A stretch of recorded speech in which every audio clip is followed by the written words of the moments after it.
Muchas gracias, agradecerles nuevamente a nuestros invitados y en esta primera edición de Voces que Actúan, pues bienvenidos a Voces que Actúan. Es un espacio de diálogo para abordar desde miradas complementarias los temas de coyuntura que preocupan, en este caso, a las juventudes diversas desde la plataforma de la Red Actúa, que busca promover conversaciones políticas informadas de cara justamente a las elecciones del 2026, brindando a las juventudes herramientas de análisis claras y útiles. En esta edición, en esta primera edición, contaremos con personas expertas en las áreas priorizadas el día de hoy, cuya participación permitirá contextualizar, resolver dudas y propiciar un intercambio de ideas abierto y respetuoso. En temas de consentimiento, seguridad y convivencia, este espacio se graba para memoria y posible difusión, sin capturas no autorizadas, cero tolerancia a cualquier discurso violento de odio, una voz a la vez y el chat es para las preguntas clave. ¿Cuál es la agenda del día de hoy? Pues vamos a tener la presentación del tema de parte de los invitados, preguntas por parte desde el equipo de Oxfam y desde las personas, repito, invitadas, preguntas de la audiencia y cierre. En la edición de hoy, en Voces que Actúa es desde la protesta a la propuesta. Y ahora vamos a presentar a nuestros invitados. Muchas gracias, Iris. Entonces, el día de hoy tenemos a Monique Torres Aponte, activista por los derechos humanos y gestor social, profesional en Derecho de la Universidad Nacional Mayor de San Marcos, especialista en juventudes y estudiante de maestría de Derecho de Género. Es miembro de la red Intercoro Lima Norte, donde ha sido vocero y ha liderado iniciativas en educación sexual integral y liderazgo transformador, como ATI Marmi, espero decirlo bien, y la escuela IQ o EQ, perdón. Además, ha sido miembro del núcleo impulsor de Actúa P del 2020 a 2024. Actualmente viene promoviendo la incidencia política en el trabajo decente para jóvenes a través de la presidencia de la Red de Jóvenes Líderes Empleate Perú. Y por el otro lado tenemos a José Vallarta Chata, abogado de la Universidad Nacional del Altiplano, director ejecutivo de la Asociación de Derechos Humanos y Medio Ambiente en Puno, Perú, ejerciendo defensa legal de comunidades campesinas originarias quechua y almaras en contextos extractivos en el sur andino peruano. Eh, en este momento, pues nos van a hacer una presentación de temas, de algunos temas en el caso de monitores o vamos a empezar con Moni Torres, que nos va a hablar sobre la participación juvenil segura rumbo al 2026. Entonces te doy la palabra, Monit, para que abordes el tema como te parece. Muchas gracias. Muchas gracias por la invitación y me alegro mucho volver al espacio de Actua.p. A mí me ha tocado hablar un poco sobre la participación juvenil segura rumbo a el 2026. Ya se termina el año y estamos con diferentes complicaciones, lamentablemente. Nuestro país sigue al borde del colapso, más que todo por una crisis política que ya viene desde hace bastantes años, desde 2026, disculpe, 2016 aproximadamente, pero quizá mucho antes por no haber resuelto problemas estructurales. Y justo aquí, la idea de esta participación es poder analizar un poco la importancia de las juventudes organizadas y no organizadas también, para poder abordar cuáles son los principales temas que tendríamos que estar ya definiendo para las elecciones que van a realizarse el próximo año. Y tenemos mucho por hacer. Bueno, en principio para poder sostener una participación juvenil es necesario estar informadas e informados. Es vital que pudiéramos conocer, uno, cómo está la coyuntura actual. Sabemos que las personas, las juventudes, podemos estar en múltiples cosas, en proyectos, en nuestras propias agendas, en temas educativos, trabajo, porque también necesitamos sostenernos, pero es necesario tener la información de primera mano. Entonces, yo diría que para poder participar de forma segura también, y no solo segura, sino también en una participación, mantenerla activa, es necesario tener esta información. A partir, bueno, ahora la información está como más compleja de encontrar o más, hay más diversidad de medios de comunicación, pero que también tienen sus artimañas por ahí para comunicar. Entonces es necesario poder ubicar diferentes fuentes y así poder contrastarla. Incluso ahora, por ejemplo, que hemos tenido esta vacancia presidencial hace poquito nomás, ha habido diferentes fuentes informativas que decían que la van a vacar, que no la van a vacar, que va a renunciar. eh, y eso implica pues también mucha confusión. La gente que estamos más metidas en temas de coyuntura, de política, o que estamos alineados a esto, no tenemos como la información más cercana. Pero ahora imaginen un poco en la ciudadanía de a pie, la ciudadanía que no está tan informada y que incluso ahora a la actualidad ya no ve noticias.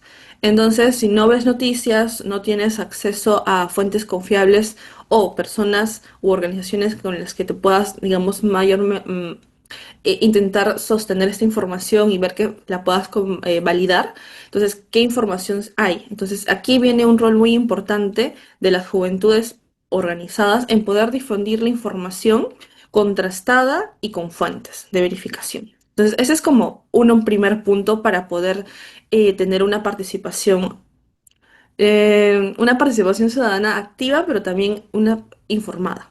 Por otro lado, es necesario también ya empezar a identificar cuáles son los temas grandes que vamos a trabajar o ponernos en agenda rumbo a las elecciones. Porque si bien ahora actualmente estamos en una coyuntura de vacaron a Dina Boluarte, tenemos a este presidente que es José Gerí y que además se está generando un proceso de movilización para la próxima semana en contra de Gerí, justo por la carga que tiene de procesos o, bueno, de investigaciones, para aclarar, ¿no? Es necesario, más allá de eso, tener una agenda un poco más consolidada. Se ha lanzado mucho esta generación Z, que viene a ser las juventudes que están iniciando sus procesos de juventud, y yo le digo entre sus 15 y sus 20 y pico años, que son las juventudes más jóvenes, así con ese énfasis, y que pueden ser justo esta generación que puede traer otras problemáticas, puede traer otras agendas, pero la idea es poder consolidarlas con todo el bloque juvenil y tener también marcadas las agendas. Yo he podido ir identificando algunas y ahorita como lo principal de lo principal está el tema de la inseguridad ciudadana, pero más que te roben en la calle es que producto de las extorsiones tú puedas sufrir algún tipo de violencia cuando esto ocurre, cuando estos procesos, cuando estas personas acuden al bus y luego están extorsionando, disparan, entonces tienen miedo de incluso estar en el transporte público. Y eso ya se está notando mucho en redes sociales, especialmente en TikTok, donde la mayoría de juventudes o este bloque generacional está como más, tiene más afluencia ahí. Entonces, como que el primer punto está la inseguridad ciudadana, podría ser. Luego podemos notar que una de las grandes movilizaciones que salió este grupo, o sea, sale este grupo con el titular Generación Z, es por el sistema de pensiones y el tema de las AFPs, que la verdad esto ya viene desde muchos años atrás, entonces creo que sí es importante retomarlo porque todavía no contamos con un sistema de pensiones que realmente sea justo. Hay un sistema de pensiones, sí, hay dos inclusive, está el de ONP y las AFPs, pero no necesariamente es justo para todas las personas y especialmente para las personas más jóvenes. Entonces sí es necesario empezar quizá a posicionar, hablar, a dialogar y encontrar otras formas de generar un sistema de pensiones que sea equilibrado y que permita realmente sostener porque, bueno, sostener estas juventudes a futuro. Porque las personas que son adultas mayores ahora, medianamente pueden decir que tienen un futuro con el tema de las pensiones, pero las juventudes que están ahora probablemente no. Entonces sí es necesario empezar a dialogar sobre este tema.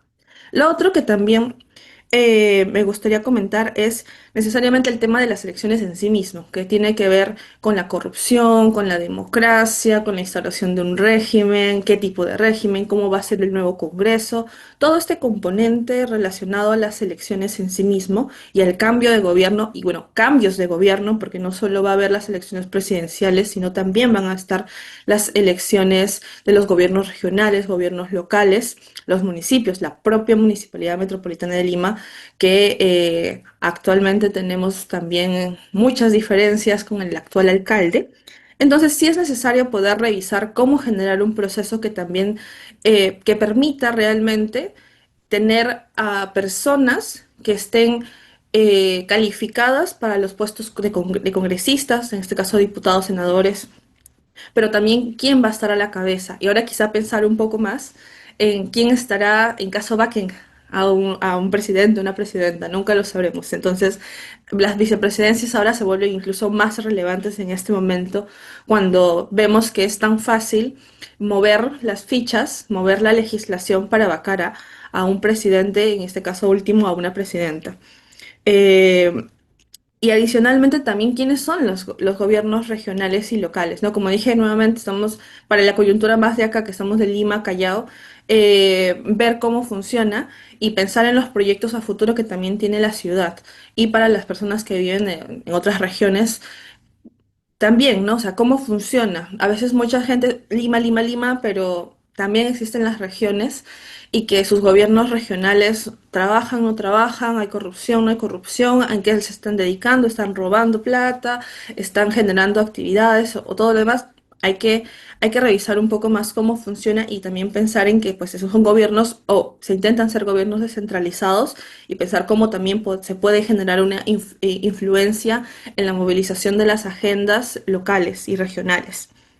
Lo otro que también quiero dejar, no dejar pasar es la violencia de género, que es un tema que si bien es algo que tenemos como natural, digamos, o naturalizado, disculpen, en nuestro país, es necesario continuar con la lucha. Si bien las organizaciones de mujeres, las organizaciones feministas, las organizaciones LGTBI están luchando por dejar de tener estas problemáticas relacionadas a la violencia de género que tiene un montón de aristas, aún falta mucho. Y el Ministerio de la Mujer que tenemos a la actualidad, pues la verdad es como si no existiera. Y sí es necesario retomar la agenda y esperar quizá empezar a posicionar algunos temas. Ya existen algunos temas mapeados desde hace muchos años, como el tema del aborto terapéutico, la propia violencia en sí misma, como la prevención y la educación sexual integral, que son los tres pilares, pero es necesario, digamos, repotenciarlos e incluyendo también, por ejemplo, la población LGTBI en estos procesos, incluir también a las mujeres en sus diversidades, más allá de la diversidad sexual, incluir también a los hombres, porque son producto o bueno, son quien mayoritariamente generan la violencia de género, entonces también es necesario mm, tener una agenda más concreta sobre estos temas. Y yo le dejo como una mixtura de ambos entre, en trabajo decente y educación como agenda, porque van de la mano, en realidad.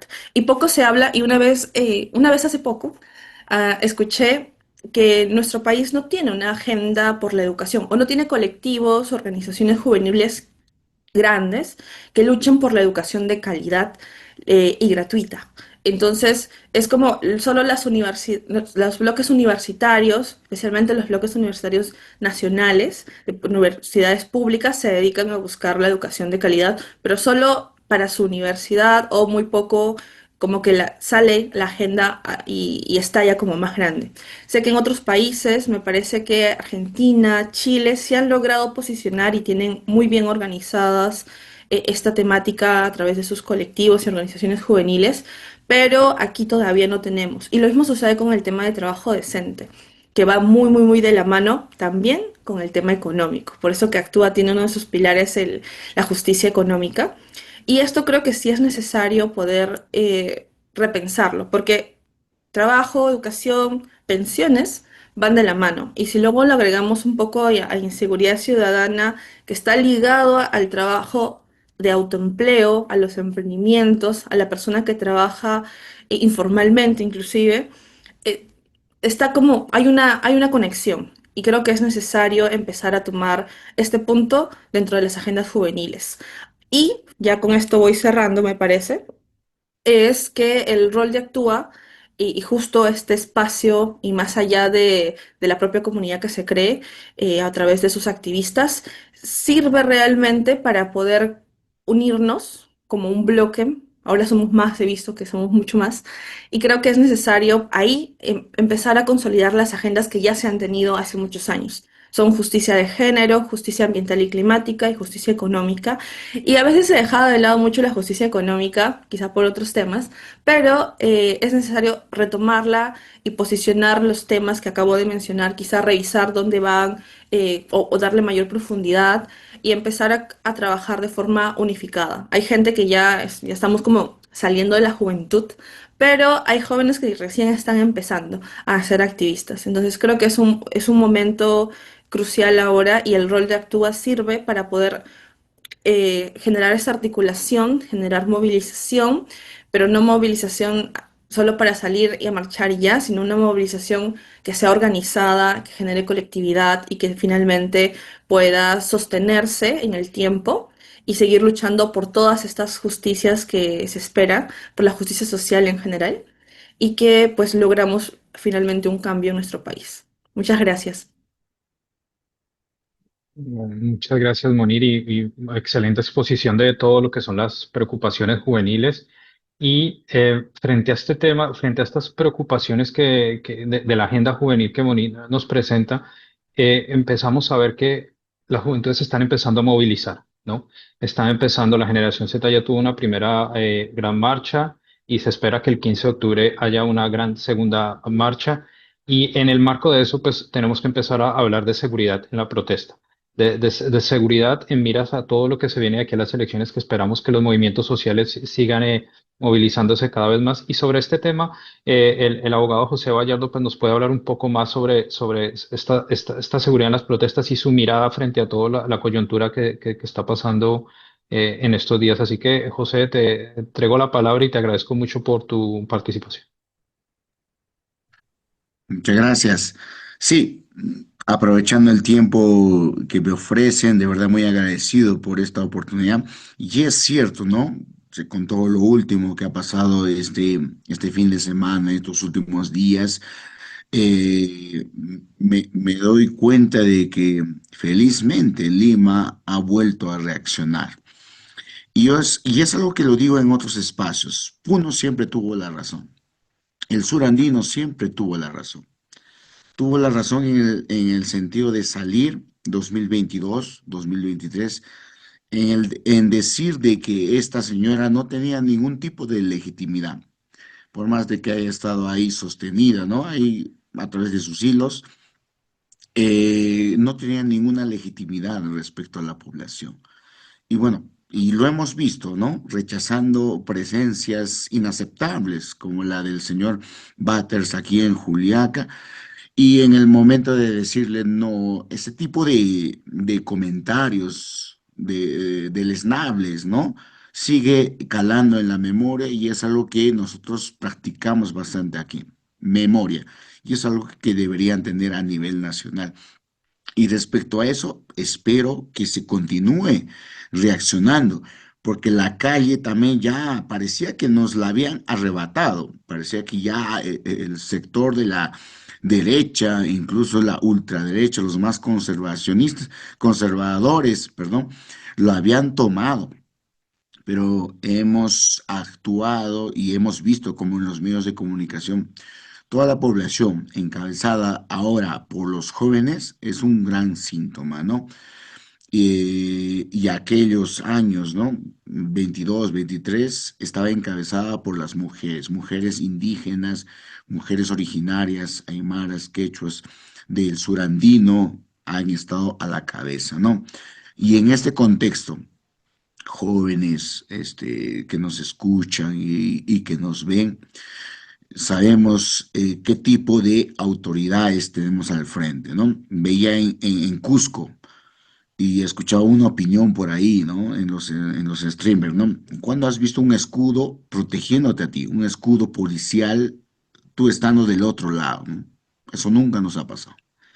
Pero sí hemos visto, como en Cusco con Keiko Fujimori, como en Juliaca con Philly Butters, el escudo los protege a ellos. Y lamentablemente a nosotros jóvenes nunca va a estar del otro lado.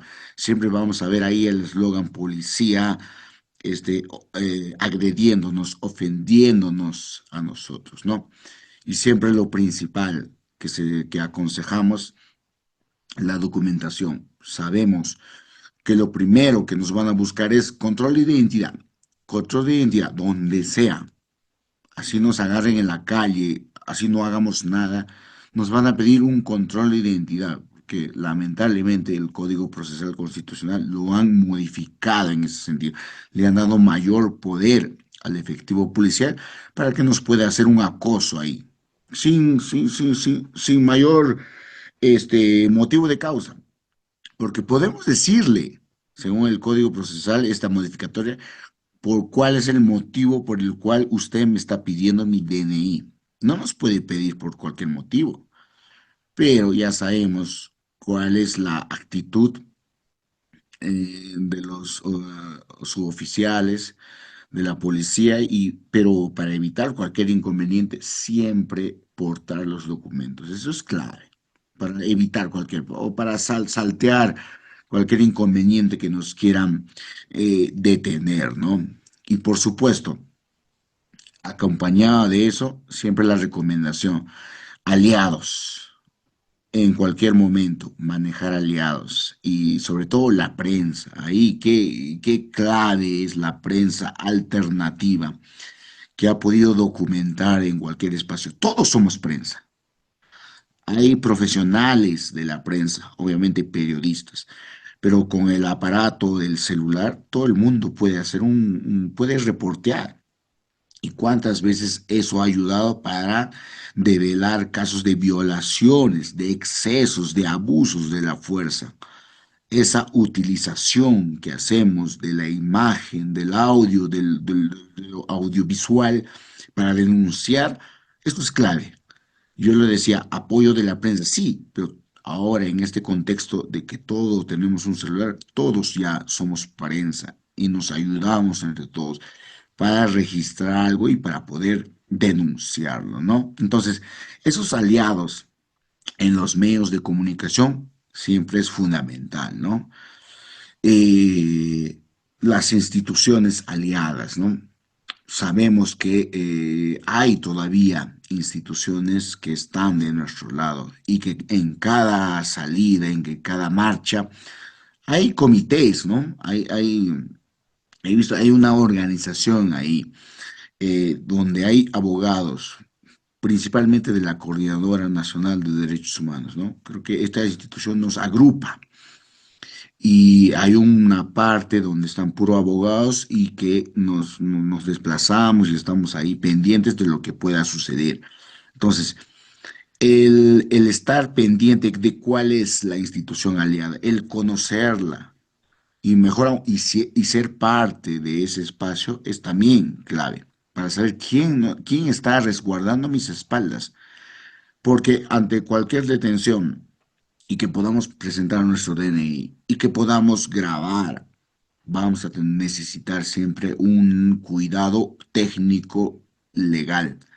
Y ahí es conocer a dónde me apoyo, a quién llamo, ¿no? Y siempre decimos, junto a la memoria que tenemos guardado ahí, el celular del papá, de la mamá, del novio, de la novia, el número del abogado.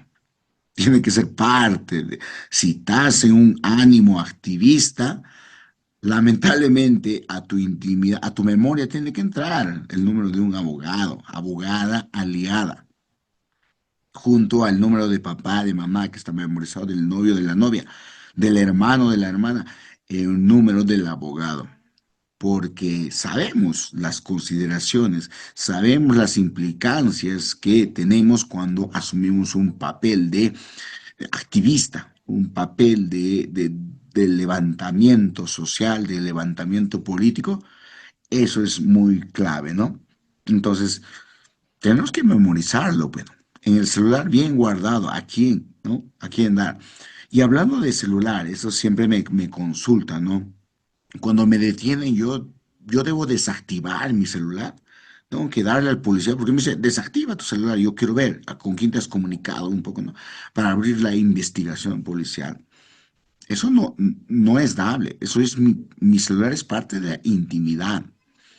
Y es algo que también compartimos fuera, aparte de este espacio, decimos, el celular es personalísimo.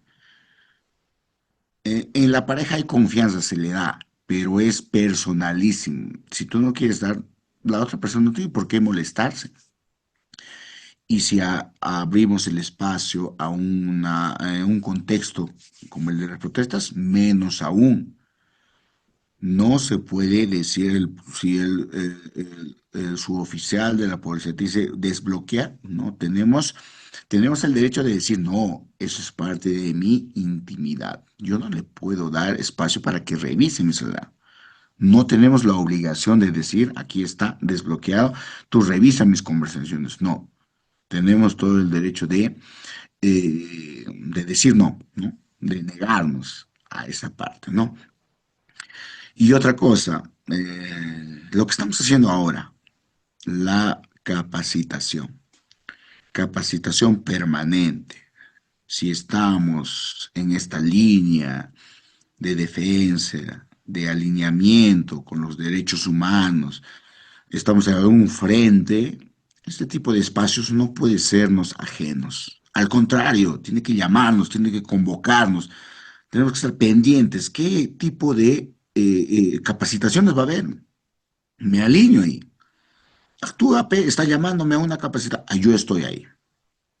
La coordinadora me está llamando. Yo estoy ahí. Porque la alimentación es diaria. Tenemos que estar permanentemente capacitados. Porque si no, ¿con qué armas pues voy a la calle? La calle es peligrosa. No solamente por los delincuentes, sino por el mismo Estado. Y tenemos que estar permanentemente conociendo qué debemos, qué podemos hacer en cualquier situación. Y qué bueno que haya este tipo de espacios. Capacitación permanente. Si no sabes tus derechos, si no sabes tus obligaciones y estás involucrado en este tipo de acciones, o sea, estás sin armas, pues compañero, compañera, compañere, estás sin armas. Entonces, aprovechar. Hay actividades presenciales y virtuales como ¿no? Y hay algo que yo también, y ya para ir cerrando también, ¿no? Hay una situación que yo lo veía con peligro anteriormente, ¿no? Ser visible. Si tú eres un activista de derechos humanos, yo decía, a veces mucha visibilidad hace daño. No, yo la visibilidad también hace bien porque ante cualquier afrenta, ante cualquier situación, tienes un cierto público que también te va a respaldar y que también va a correr la noticia. Entonces, en redes sociales, si tomas tú una postura de un liderazgo en tu grupo, el grupo de jóvenes, en el grupo de derechos humanos, eres médico, enfermero, desactivador de bomba, etcétera. Si ganaste una cierta visibilidad, aprovecha eso, úsalo, porque eso también ayuda. Si corres una suerte de persecución, de acoso o de detención, utilízalo eso a tu favor. Entonces, la visibilidad, utilízalo a tu favor.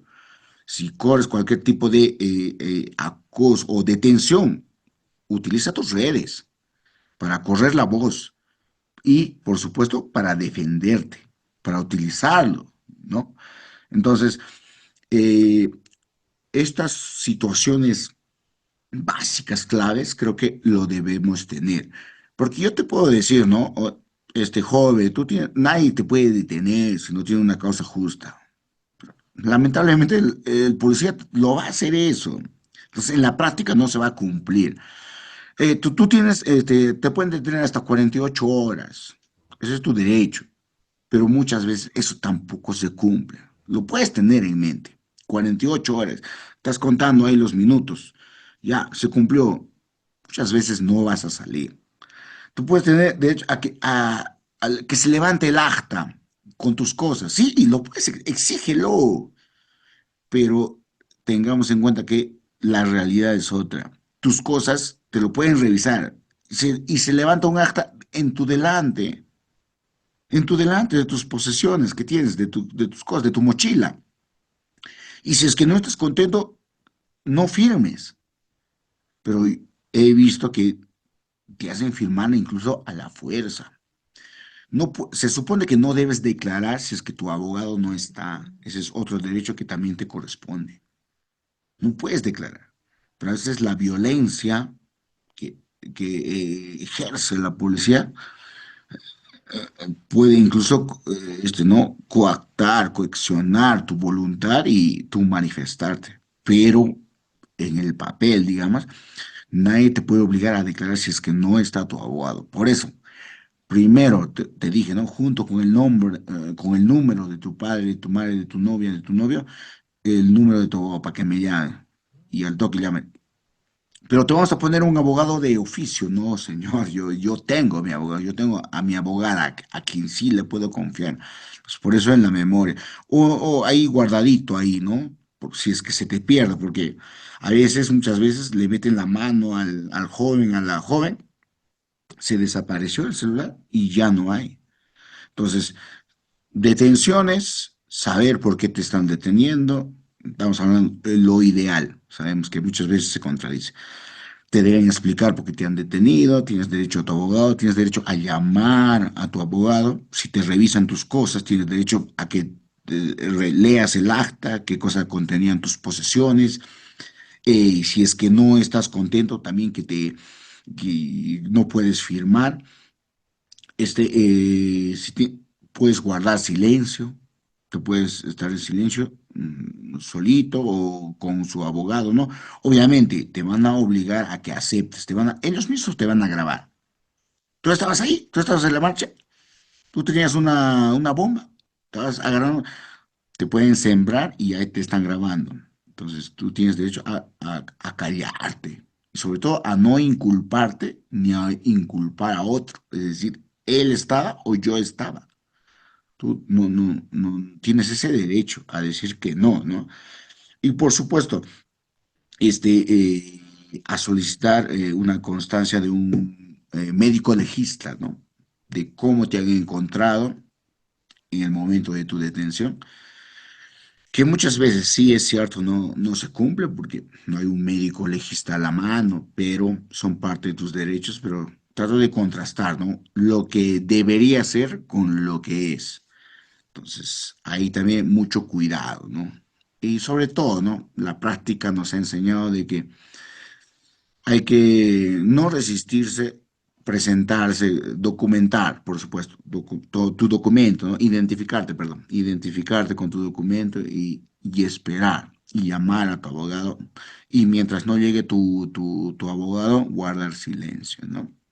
Muchas veces esto escapa a la realidad, pero creo que son los tips básicos que deberíamos manejar y que bueno, que este espacio me permite también comentar con ustedes, ¿no? Hasta aquí creo. Muchas gracias. Oh, muchas gracias, José. Muchas gracias, Moni, por estas excelentes presentaciones. Teníamos unas baterías de preguntas, pero también la exposición de ambos ha sido tan buena que también han abordado muchos de los temas. En este punto también quiero aprovechar para pues, solicitarle a las personas que nos acompañan, también como participantes, que si tienen alguna pregunta la pueden ir escribiendo en el chat. Para respetar los tiempos de todos y todas, pues igual estamos apuntando a terminar en 20 minutos, pero entonces les voy a hacer una pregunta que ojalá nos puedan responder desde sus diferentes perspectivas y nuevamente si hay alguna pregunta en el chat la estaremos haciendo también. Como sabemos y entendemos, las juventudes se están empezando a mover, pero también por parte de las juventudes hay jóvenes que no están todavía interesados en la política o que no se están movilizando como de pronto esta coyuntura política aquí en Perú así lo demanda. Entonces, hay una pregunta de cómo podemos avanzar en motivar a los y las jóvenes para que participen en la política y que pasemos de la protesta y el descontento social a propuestas y a una agenda política juvenil en el marco de las próximas elecciones.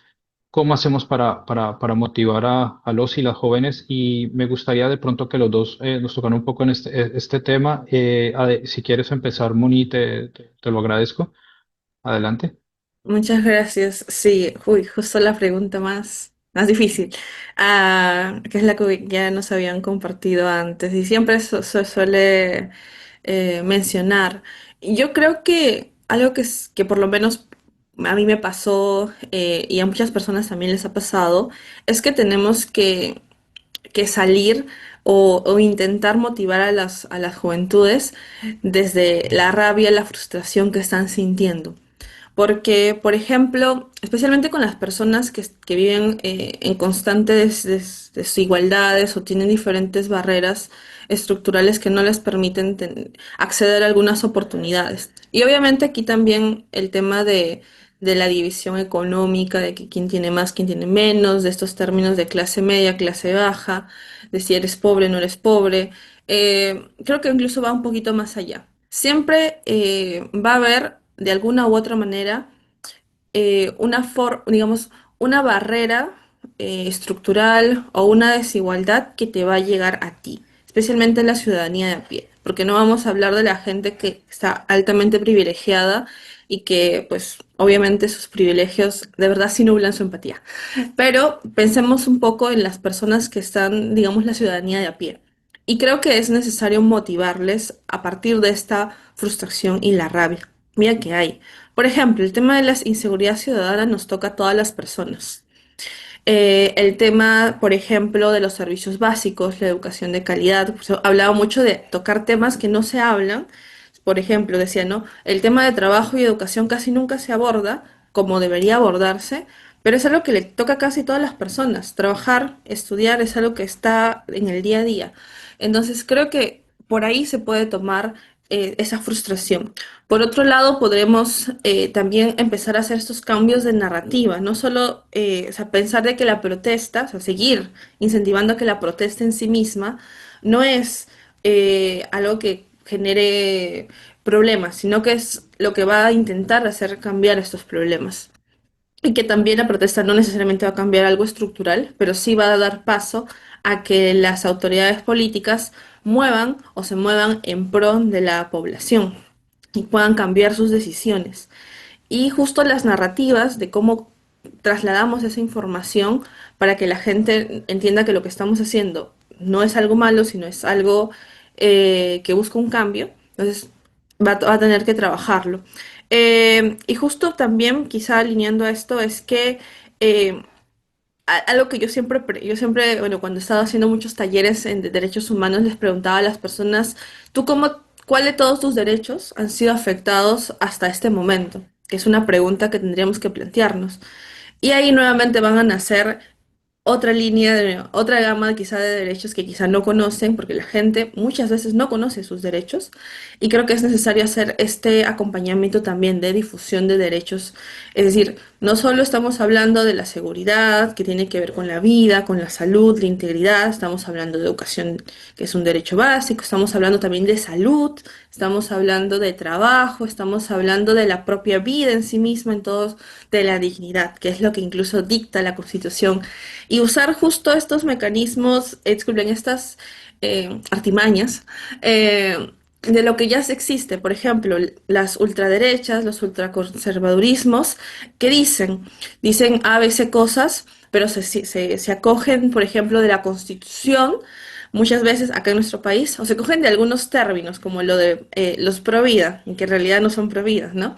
Entonces hay que utilizar o tomar estas terminologías que suelen utilizar para darles la vuelta. Porque quienes somos pro vida, pues estamos defendiendo los derechos humanos de toda la población, de las personas.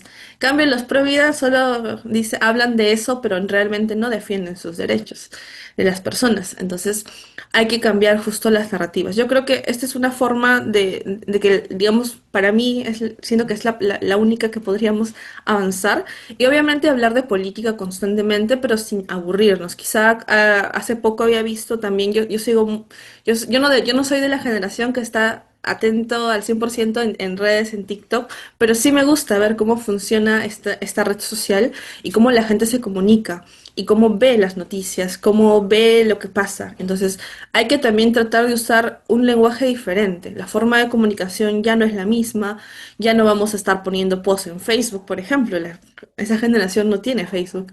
Entonces tenemos que cambiar la estrategia, irnos a ver qué es lo que funciona, qué es lo que no funciona, es un ensayo y error, y además que, por ejemplo, en el caso de TikTok, los trends cambian constantemente, entonces tenemos que estar viendo cómo funciona todo esto y sacar lo mejor, digamos, hacer lo mejor posible para transmitir estos mensajes de estas narrativas que estamos transformando a través de canales y con una comunicación más efectiva también. Entonces, yo creo que por ahí podemos empezar como un punto para poder tener más gente movilizándose, interesándose en la política, interesándose en hablar estos temas y también interesarse en participar en las organizaciones.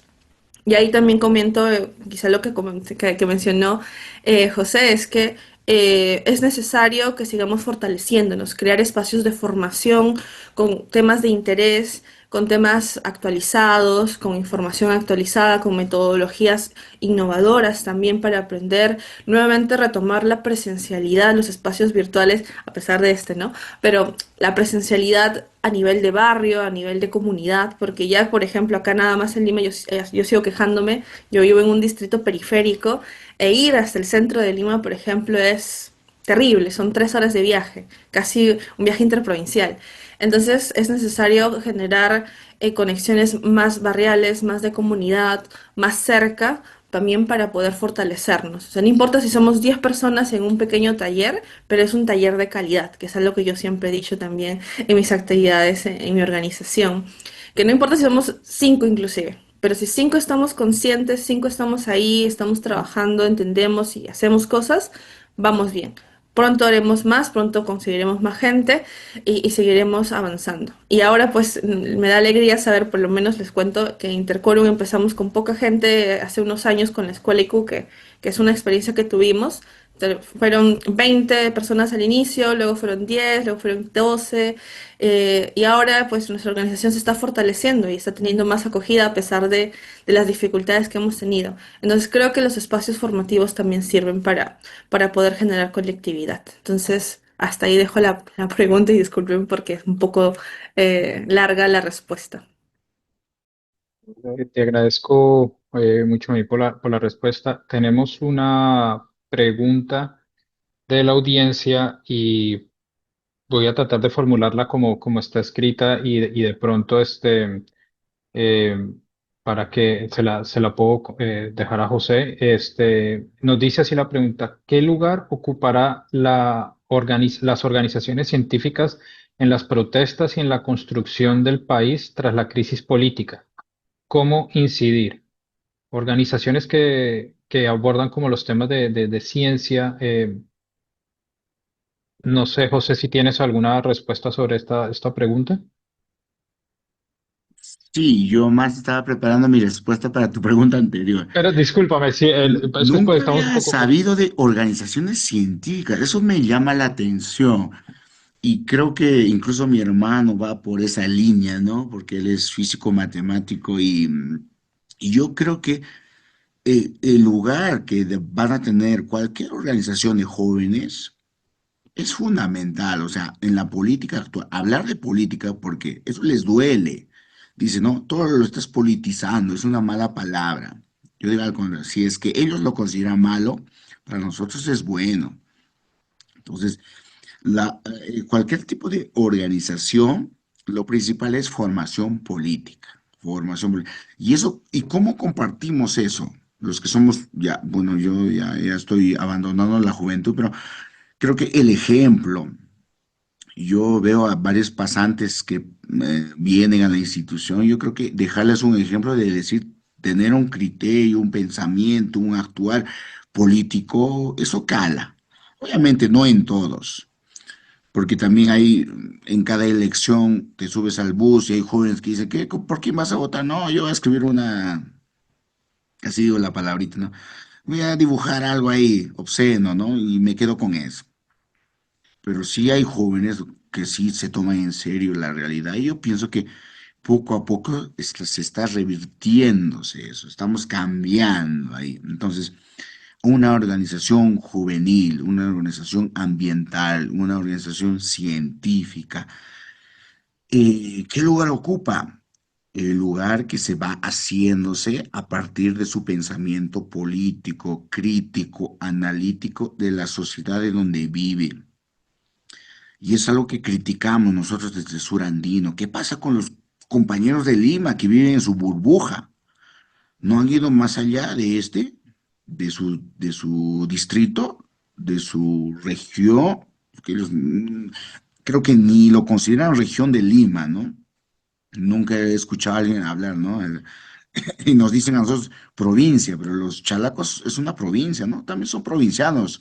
Si hay un chalaco acá que diga, o sea, nosotros no somos los únicos provincianos. Ustedes también son provincianos porque son una provincia constitucional del Perú.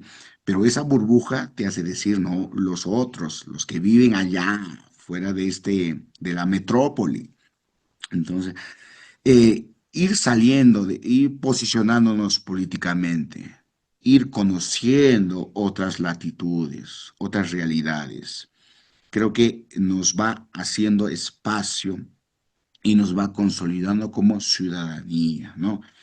Y cada organización, ¿no? Acá hay IQ, acá hay Intercorum en Juliaca, en Puno, lo he visto, jóvenes con ese entusiasmo, con el ánimo de opinión, porque cualquiera no opina. Opina, sí, podemos dar un disparate por ahí, pero una opinión fundada, creo que vamos siendo más allá de no estar en las redes sociales. Creo que una opinión alturada y agarrar un micrófono, yo recuerdo un joven, agarraba el micrófono en Parque Pino, aquí en Puno, y hablaba de política. O sea, ese tipo de gestos dicen mucho, ¿no? Y que repasaba a su compañero y que opinaba, que escuchaba a unos cuantos, sí, que a la mayoría simplemente pasaba, pero creo que generar eso es fundamental, ¿no? ¿Cómo incidir? Reitero el ejemplo. Como joven, ves que tu colega te ve, tu compañero te ve, va a pensar en lo mismo. Y la lectura. Jóvenes, leamos, informémonos. La lectura creo que es lo mejor que nos ha podido pasar. Se está perdiendo, es cierto, estamos en una videocracia, pero volvamos a eso clásico, ¿no? Todo tipo, pero lectura de la buena, que nos haga cambiar. Si cerrando un libro seguimos siendo lo mismo, seguimos siendo el mismo, la misma, entonces no, ha sido una pérdida de tiempo. Pero si es que llegamos al punto final y hemos cambiado de pensamiento, creo que por ahí es la ruta, ¿no? Por ahí se empieza. La incidencia empieza de aquí, de José, que yo puedo incidir acá en mi coleguita del costado, en mi pata, en mi chochera. Yo puedo, creo que por ahí dejar, porque el ejemplo ahí se te pega, como cualquier ejemplo, ¿no? Creo que por ahí, Miguel. Gracias. José, muchas gracias y también muchas gracias por ese término que me llevo, videocracia, me encantó. Muchas gracias. Y bueno, ya por respetar el tiempo de todos, todas y todos, vamos a ir cerrando y le quiero ceder también, primero, muchas gracias por las intervenciones, excelente. De verdad que me llevo mucho de todo lo que nos compartieron. Y le quiero ceder la palabra a Iris para que podamos ir cerrando el espacio. Muchísimas gracias de mi parte y Iris, adelante. ¿Qué decir después de estas súper intervenciones? Que la verdad, muchísimas gracias, Monique, muchísimas gracias, José.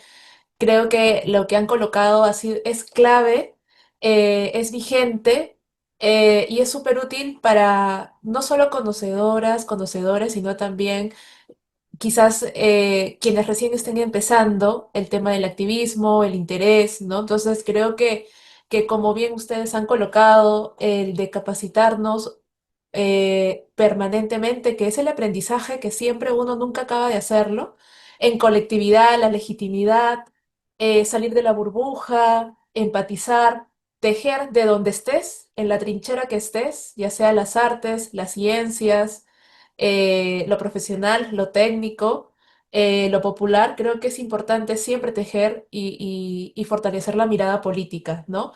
Que creo que también mucho nos han metido mucho terror hablando como popularmente, ¿no? De lo político. Y creo que eso también es una estrategia para neutralizarnos, ¿no? Como para despolitizarnos. Y creo que más bien agarrar el término político, realmente darle la vuelta y decir que lo político es importante y lo político es todo lo que hacemos.